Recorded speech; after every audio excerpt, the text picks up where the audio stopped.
There's a lot of distortion going on. People claiming that there is no genocide of Christians in the nation.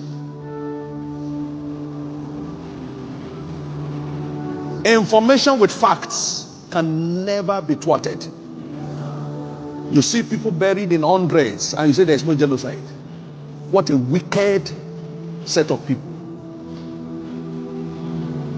Agreed, there are people killed in other places for other reasons, but this one is very clear, and gradually is eating down to the south, southwest, southeast, and many so-called leaders for their personal interests are claiming it's not true,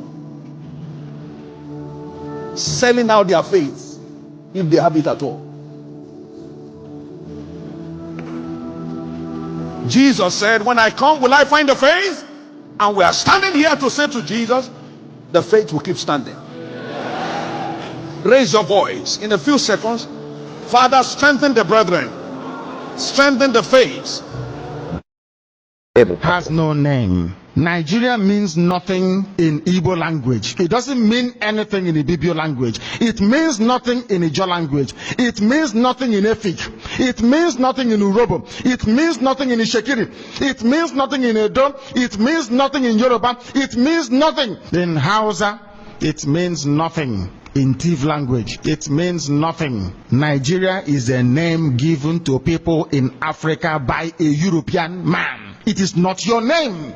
Can anybody tell us who formed Hausa? Can anybody tell us who formed Yoruba? Can anybody tell us who formed Fulani?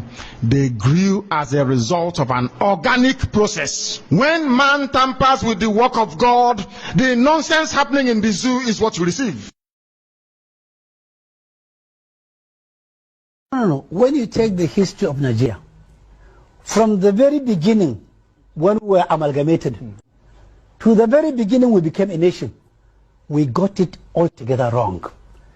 You bring in people of different culture, different beliefs, different socialization, different milieu, different outlooks, merge them together by force to form a nation. Yes. Thank you very much. Comes back to her because she said no other person. It is not possible.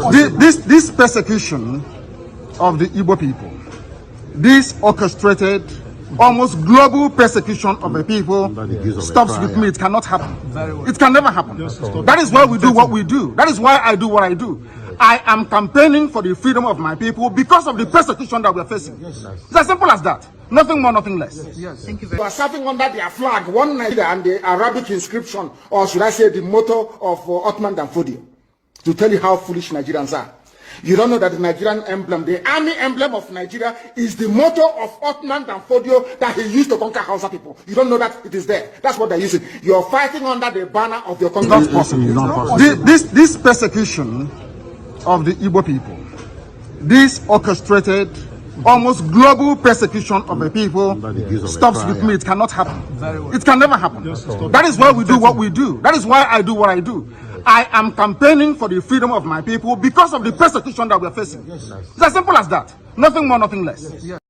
The White House Post quotes President Trump's October 31, 2025, statement designating Nigeria a country of particular concern for religious freedom, citing thousands of Christians killed by radical Islamists and calling for immediate congressional investigation into the mass slaughter. This addresses documented persecution, with Open Doors reporting Nigeria accounts for nearly 70% of global Christian murders in 2024, over 4,000 deaths, primarily by Boko Haram and Fulani militants, displacing 5 million and destroying 9,100 churches. Reactions split along lines of support from U.S. conservatives like Senator Ted Cruz praising the action, Nigerian government denials of targeted genocide, and critics highlighting perceived U.S. inconsistencies in Middle East policies.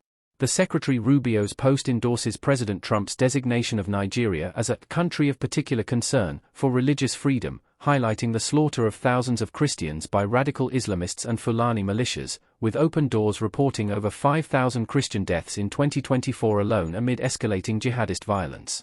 The statement references Trump's directive to Congress for investigation, potentially leading to U.S. sanctions or aid restrictions, as urged by Representative Riley Moore and Senator Ted Cruz, building on Nigeria's long-standing status as the global epicenter of Christian martyrdom per International Christian Concern data.